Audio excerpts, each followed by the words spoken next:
All right, if you're somebody that shoots from a tree stand, hunts out west, or goes out there and does events like Total Archery Challenge, lock in, because I'm going to teach you how to get your third access set on your sight so you can be as deadly and accurate as possible.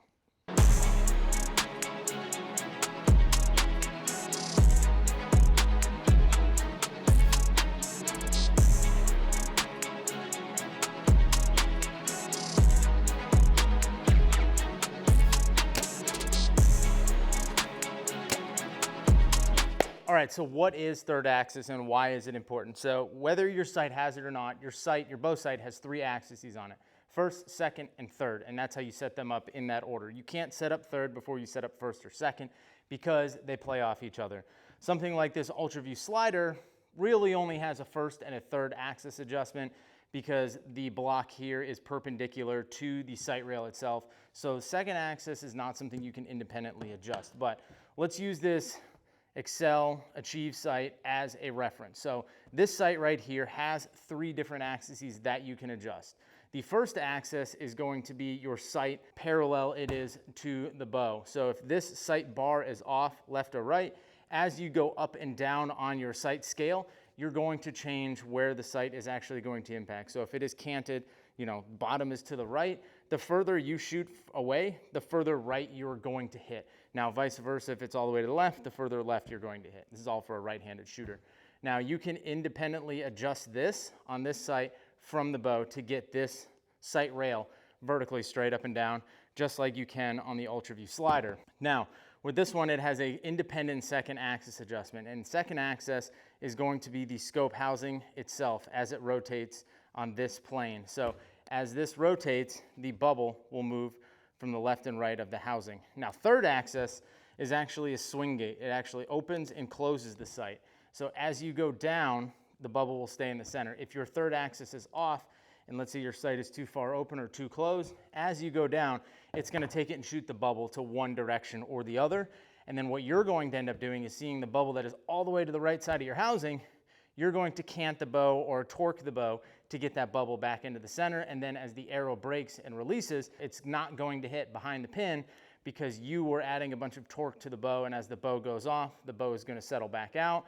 And then the arrow is not going to hit behind the pin. Having your third axis is extremely important if you're shooting from an elevated position, you're shooting up and down slopes at a steep angle, and if you're going out there like Total Archery Challenge and shooting those foam animals at 60, 80 yards, cross canyon, downhill at a 15-degree angle, you want to be right or you're going to end up losing a $20 carbon shaft into the hillside. All right, so now that we have we're going to be using the riser of the bow itself, and that is going to be our starting point. So we always want that bubble to be in the level.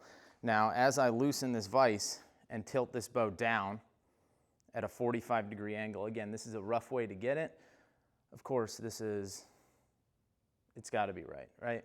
My bow itself is level, and then you look into the sight, and the sight bubble is level. Assuming this wasn't correct, I'm going to break these 2 adjustments loose,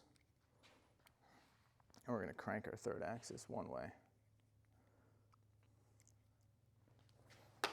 All right, so the purpose of this video, let's say we have our first axis, our bow is actually plumb and correct, and then we go over to look at our sight, and we can see that our bubble is shoved all the way to the right side of the housing. Is we want to take the housing that we currently have this way, and we want to move it to the left to close our housing, and by doing this, there is a third axis adjustment on the side of the sight.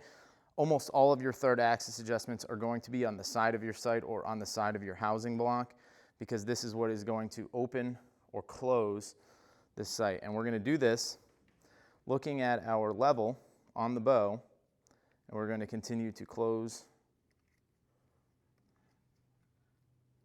and close the sight until we get it back to level. That our bow is still level, and now our bubble in our sight is level in the center. So this is a very good rough starting spot. What I like to do is I like to go shoot it in. So we're going to take one of these targets, we're going to go out to one of the steep parts of the land I have here, and we're actually going to shoot at elevated up and down positions, and then depending on where the arrow is hitting, we will adjust our third axis to make sure that it is hitting in the same direction. It is hitting on the pin going down and going up. This is some of the steepest stuff I have on my property. I have a target set, and I've cleared a lane all the way at the bottom of this hill. We're gonna get a yardage and a degree. So if you don't have steep land like this, I've done this by shooting out of a second story window. Pull the window up, pull the screen out, ask permission from your wife because she wasn't too thrilled when I was doing it, but this is 33 yards.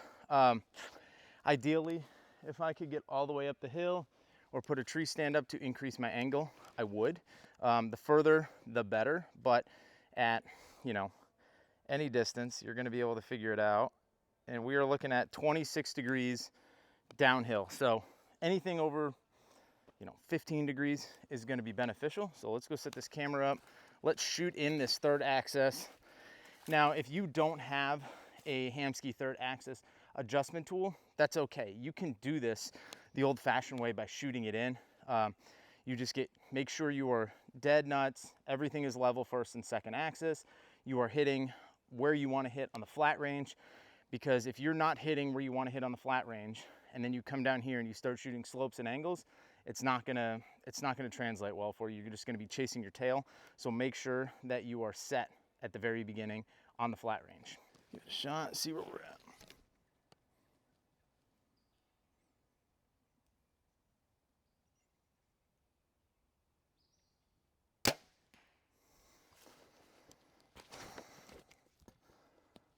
But right now I am right. So if I am right, I'm going to have to make an adjustment. I'm gonna shoot a second arrow to confirm it before I start walking all the way up and down these hills and start making a lot of adjustments. I like to shoot it in 2-3 times, take the average of the 3 or of the 2, because you're not perfect. We're not hooter shooters. Right-ish center of that dot. So we'll shoot a third one here. Maybe that first one, I just pushed it. The tendency for me on downhill shots is to push them to the right. The tendency on uphill shots is to pull them to the left. That felt like a good break. All right, so that one again is to the right.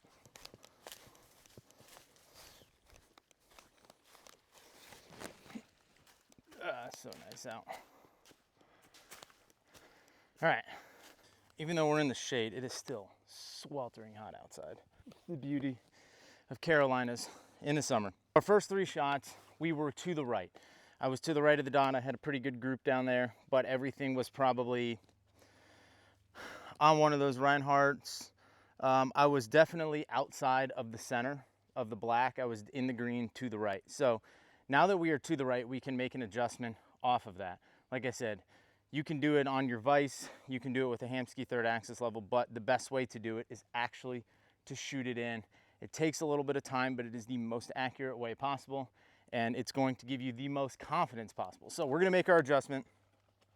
Now, because we are hitting to the right, we want to open up the sight housing to pull the bubble back in.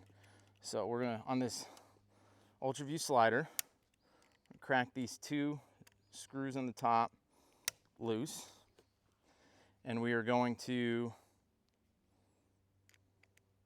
screw in on our third axis adjustment. Let's go a half a turn to start, which seems like a lot. I almost like going maybe a little past it, then creeping in on it. All right, so let's tighten it down. We have opened the sight up a little bit. So again, second axis is this way, third axis is this way. So we have opened it up, turn it on. A couple more shots.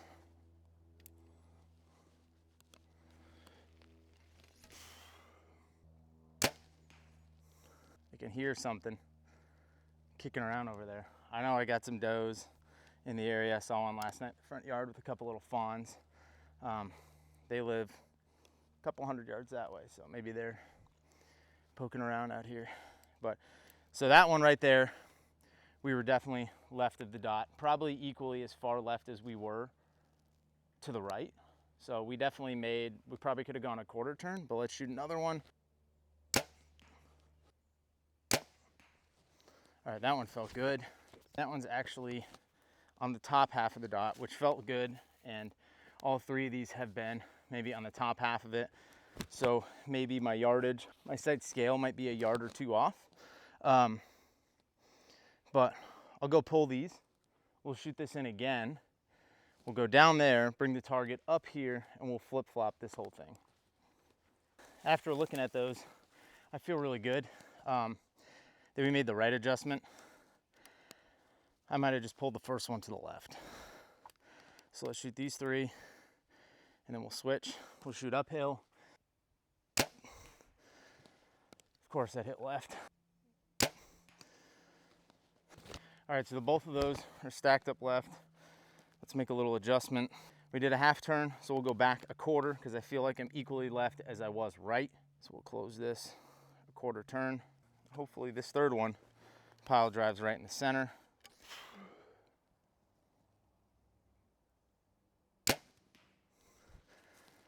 And that felt absolute pinwheeled. I'm gonna try not to fall. We were a little to the right. We opened the scope up. I did one half turn on the rotation of the third axis adjustment, and then I hit equally as far left. So I took a quarter of that back out, and you'll see this third one. This one's really good. It's maybe a tick to the right side of the dot, but if I'm in this dot, that's all I really care about. And what I care about right now is not busting my ass down the hill. Damn it, I left my bow up there. All right, so here's our target. The two on the left were the first two after the adjustment. We took a quarter turn back out, and now that third one is right in the center. So what we're gonna do is we're gonna take this target, we're gonna bring it all the way up the hill. We're gonna shoot from down here. We're gonna shoot up there to confirm where we're at. All right, it is incredibly hard for me to get you guys this angle because, to be honest, I'm shooting over the curvature, and it's way harder to shoot this uphill than it is down. And I'm gonna do my best to not shoot this arrow into the ground. Okay, so I hit a little bit left. The tendency for me to shoot downhill is to shoot to the right. The tendency for me to shoot uphill is to shoot to the left. So maybe I pulled that one. That's why I like shooting a couple arrows, because that one could have just been me dicking it up. That one felt really good. That one's exactly where I'm aiming, at the top black circle of this target. And that one was absolutely perfect. Let me go show you guys these. Here are these three arrows. This was the first one, the second, and then the third. I was aiming at this top edge of the target because that's all I could really see from down there. So for shooting in third axis, this is how I like to do it. Again, right here, I really only have 33 yards available. Unless I did a little bit of tree trimming and got a little creative, I could probably get out to like 50. In that 30 to 40 yard range is really good because you can still be really, really accurate if you're hitting where you want to hit, and it'll give you a really good read on your third axis adjustment. So on the downhill, just to recap, we were hitting a little right. So we swung the sight open. We pushed the sight further away from us. That moved them to the left. I made too far of an adjustment. So I took half of that adjustment back out and pulled it back into center. And I felt like I was pretty confident on the downhill shot that I made a good one, put it in the center of the dot. Now on the uphill one here, as you can see, the first one was to the left. And that was, again, my tendency on uphill shots, especially someone who shoots a sidebar. That's where the weight is. I have a tendency to pull it a little to the left. So the first one was a little left. That one was on me. The next two shots felt really good. This was the second one, which was dead in the center. And the third one, again, I pulled it just a little bit to the left, but I felt like that is within my margin of error. Again, shooting at the top of this, I'm only looking at the top third of this target. So I was doing my best to not skip it across the ground on the way up and hit it. So I feel confident that my third axis is set. I will shoot this in again right before I leave for Total Archery Challenge in about a month. And then I'll shoot this again in right before I leave for hunting season, because third axis is so crucial, especially if you're going to hunt out west, especially if you're going to hunt from a tree stand or an elevated position, you know, maybe inside of 20, maybe 30 yards, depending on how fast your bow is. It might not be the most important thing, but anything outside of 30, 40, 50, once you start stretching it out, these misses become amplified by a lot. So like if I was off by 3 inches on the first one at 30 yards, at 80 yards, I could have been off by a foot and maybe missed this target entirely. So if you're having a lot of right and left misses going up and down hills, it's probably because your third axis isn't set, or you have the same tendencies I do. On downhills, I tug them to the right, or I push them to the right, and on uphills, I tend to tug them to the left. So something to pay attention to, something to make sure that is set correctly on your bow, especially if you're gonna go out and shoot some of these, you know, extreme up and downhill angles. This was a 26-degree angle, which I feel like is really good for me to get it set up. But if you don't have the room for this, you can use a third axis, hamski level in the shop, get it close, and then, but again, the most accurate way to do it is to come out here and shoot this in. So thanks for watching this video, guys. I hope you get your third axis set up correctly and you make really good shots whenever you're going out hunting, you're going out to shoot fun with your friends. But until next time, thanks for watching this video. Hit that subscribe button down below and we'll catch you on the next video.